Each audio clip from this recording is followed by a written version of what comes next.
I have several movies that I'm really a pretty big fan of, but one of my favorite movies is The Princess Bride. It's a classic that, by that response, I'm assuming most of you have probably seen as well. Most people I've come across have been familiar with it and really enjoyed it too. Now, at one point in this movie, one of the main characters, Wesley, is tortured and captured and ultimately dies at the hands of one of the villains. He seemingly is dead. His body ends up found in the woods by two other characters, Fezzik and Inigo Montoya. And they had needed his help in order to storm the castle. So at this point, they're kind of desperate when they find him dead.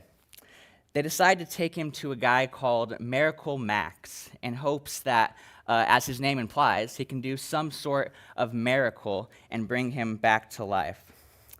Well, as they're negotiating with Miracle Max to try and get him to help them, he informs them that there's good news. Their friend is only mostly dead. He tells them that it just so happens he's only mostly dead and goes on to explain that there's a big difference between mostly dead and all dead. He says, you see, mostly dead is still a little bit alive. While it's a funny scene in the movie, I think that we sometimes treat sin and the things of the world that way in our lives. Do we see sin in our lives as just mostly dead and are satisfied with that? This morning we'll be in Colossians chapter 3, verses 5 through 10, if you'd like to turn there now. Our purpose this morning will be to recognize our need to put to death the earthly desires and sins that belong to the old self, so that we will continue in being renewed and transformed after the image of our Creator. Let's begin in verse 5 of chapter 3. It says, "Put to death, therefore, what is earthly in you, sexual immorality, impurity, passion, evil desire, and covetousness, which is idolatry. On account of these, the wrath of God is coming. In these you too once walked when you were living in them. But now you must put them all away: anger, wrath, malice, slander, and obscene talk from your mouth." Now, Aiden yesterday did a great job in getting us to this point in Paul's letter to the church in Colossae. And we saw the call to seek God's kingdom, setting our minds on things above. And we saw our new identity as those hidden in Christ. As Paul continues today in verse 5, he's saying that since you have been raised with Christ, since the old self has died and your life is now hidden with Christ in God, live that way. Live like it. Put to death what is earthly in you. Don't allow the things of the earth to stay a while. Don't politely ask them to just go away. This is execution language. Put it to death. Completely destroy and end it. He goes on to list 5 examples of these earthly things that those in Christ are to put to death. Now, we don't have time to look at all of these individually, but collectively, what they all have in common is they all relate to one's inner desires, the sinful nature, the things that come from a heart that is set only on the flesh and not on God, nor the things above. And it's because of these things, Paul writes, that God's wrath is coming. We need to understand the serious consequences of sin, that sin only leads to destruction, and it separates those without Christ from God. Paul says that these sinful desires used to be your way of life. This earthly lifestyle used to be the way that you too once walked and lived. And haven't we all, at one point in our lives, used to walk in that way? The way of sin, of selfishness, of pursuing only our own desire. But now, Paul writes, you must put them all away: anger, wrath, malice, slander, obscene talk from your mouth. And verse 9 starts, he says, do not lie to one another. The common theme among these here is that they again all stem from the heart, but this time they're related to how we treat other people, both our attitudes toward them and our words. But these two, just as much as the sinful desires of verse 5, are marks of that old self, that old man that did not know Christ.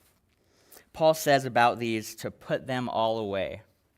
Now, that phrase in the original language is an action word. It gives the picture of one who is frantically stripping off filthy rags, dirty clothes, ones that would be infected with some sort of disease. That's only purpose now is to be burned and destroyed. It's the kind of urgency that we're to have in dealing with sin, the attitude to totally destroy it and to put it to death, to get it out of our lives. But do we really treat it that way sometimes? Do we urgently seek to get rid of it like dirty or infected clothes, or to put it to death as something dangerous that will only lead to destruction? Or do we instead wink at it? Do we say, oh, sure, I've got sin in my life that I'm still living with, but I think it's mostly dead, and I'm comfortable with that? I think it's easy for us to have the wrong attitude, which says, well, yeah, sometimes maybe I make a crude joke, or I let some language slip when I shouldn't, or maybe I lie every once in a while, or you fill in the blank with whatever affects you. And we say, but that's no big deal. That's just who I am. Now, I'm saying this to myself this morning, that I cannot let myself become comfortable with sin. Even the quote-unquote little sins that we seem to be okay with keeping around in our lives. Now, don't get me wrong, I know how challenging it can be to leave that old self behind, or to overcome things like addiction or lifelong habits, or the ways of life before Christ that just seem to keep coming back to nag at us. And I know that putting those things truly to death doesn't always happen overnight. I'm also thankful that we do have an advocate, Jesus Christ the righteous, that intercedes for when we do fall short, according to 1 John chapter 2, verse 1. But we need to understand that sin, that way of life, whatever it may be, that we haven't put to death, that's not who we are anymore. Back in chapter 2 of Colossians, verses 11 through 14, Paul writes that those who have put off the body of flesh and been buried with Christ in baptism have been raised with Christ and made alive again in him. You see, the reality of being in Christ is that the old self with the mind set on the earth is no more. That old self died and was buried in the waters of baptism, and a new man in Christ was born. So we are to live that way, live as the new man. Paul's saying, don't keep living like you were before Christ. Romans 6:6 puts the death of our old self into perspective when Paul writes, we know that our old self was crucified with him, Jesus, in order that the body of sin might be brought to nothing, so that we would no longer be enslaved to sin. We who have been raised with Christ have died to sin. It no longer has any power over us unless we allow it to. So resolve to put any remnant of that old life of sin to death in your life. Don't be content to allow it to remain even slightly alive. Picking back up in our last two verses this morning, beginning again in verse 9, it says, do not lie to one another, seeing that you have put off the old self with its practices and have put on the new self, which is being renewed in knowledge after the image of its creator. The old self, that old set of clothes that has been cast aside to be burned, that was infected by sin, is gone. And we've now put on a new garment, one that is unstained and fresh, all thanks to Jesus. Now, tomorrow, Tyler is going to tell us more about this new self and what is put on it. But at the end of our text today, we see that this new self is being renewed in knowledge after the image of its creator. In knowing Christ, in knowing God, and knowing his word, we are constantly being renewed and transformed to be more and more like him, more and more like our creator, Jesus Christ.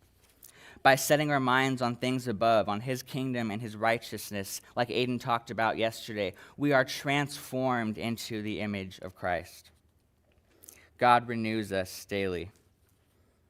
Now, this morning, I want to encourage us to evaluate ourselves and really be honest. Is there something in you? Is there some sin, some desire, some activity of the old self that you're still holding on to, that you just can't seem to escape. Don't be satisfied with letting it be mostly dead and still a little bit alive. Christ has set us free from those things on the cross and his death and burial and resurrection, and that old man is no more, so live like it. Put it to death and don't look back. Live as who you truly are now, the new self in Christ, and rely on God's power to continue to transform you.